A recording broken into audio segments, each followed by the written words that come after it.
So ngayon mga idol, dito po tayo ngayon sa may SM Maynila mga idol. Naglakad po tayo dito dahil meron po tayong bibilhin mga idol. Ito pala ang ating bibilhin mga idol ay isang drone po mga idol dito sa may DJI. Kaso nga lang mga idol ay wala pang tindira dito mga idol. Ito na ang ating napili, DJI Air 3S. Itong pinakalitis po na drone mga idol, nakakalabas lamang po mga idol.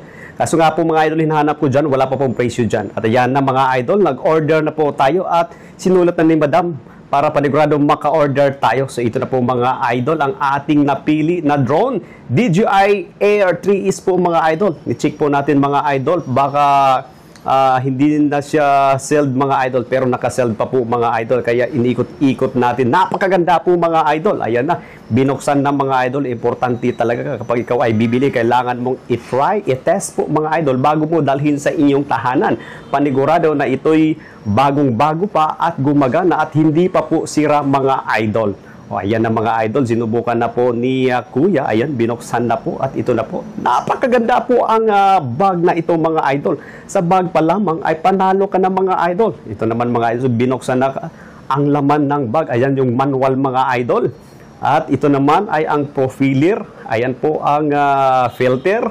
At ito naman ang drone talaga mga idol. Malaki po yan. Ito naman ang RC. At iyan naman po mga idol, ang tatlong battery po mga idol. Dalawa lang pala, nasa loob po ng drone ang isang battery mga idol.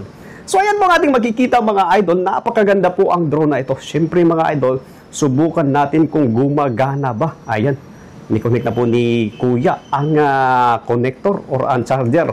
At maya-maya yan, makikita natin yan kapag nagkulay green, makikita natin na gumagana po siya. Ayan, maya-maya po mga idol, abang-abangan po natin yan. So, ayan na mga idol. So, ayan, makikita na natin. Ito yung filter mga idol na pwede mong ipalit doon sa may harap sa may camera. Kung anong kulay ang gusto mo, nandyan yan mga filter yan mga idol. At i-check pa rin mga idol kung meron bang laman o wala. Pero meron mga idol. Ayan. So, napakaganda po mga idol at napaka-approachable po sa mga nagbabantay dito sa may DJI sa kiosk na itong mga idol. Ayan na mga idol, meron ng resebo. At ayan po mga idol, binuksan na po mga idol. Binuksan na at ayan,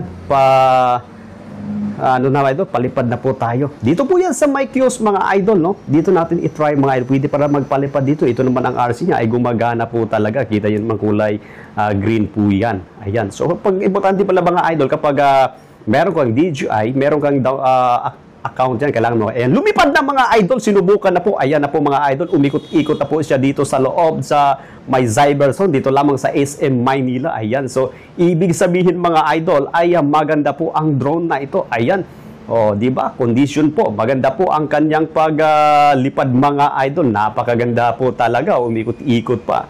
At di-zoom na rin natin sa ating camera. At napakaganda po, no? At ayan po ang ating makikita mga idol sa mga oras na ito na tuloy-tuloy po ang pag-ikot ng mga propeller. At syempre, ito po ang pinaka-latest talaga mga idol. Shout out nga pala, no? Sa tuloy-tuloy na sumusuporta sa atin, sa inyong pagpapalipad ng mga Gcash, sa ating mga pitik, sa inyong mga token of appreciation, sa ating sponsor sa Chromax, sa R.E. De La Rosa, at higit sa lahat sa Partido ng Bagong Pilipino. At sa lahat-lahat ng ating mga kaibigan, mga kapwa cyclists, mga kapwa photographers na tuloy-tuloy pong sumusuporta kay Idol Bassbox TV. Hanggang dito na po ang ating video mga idol. Maraming salamat po. God bless us all.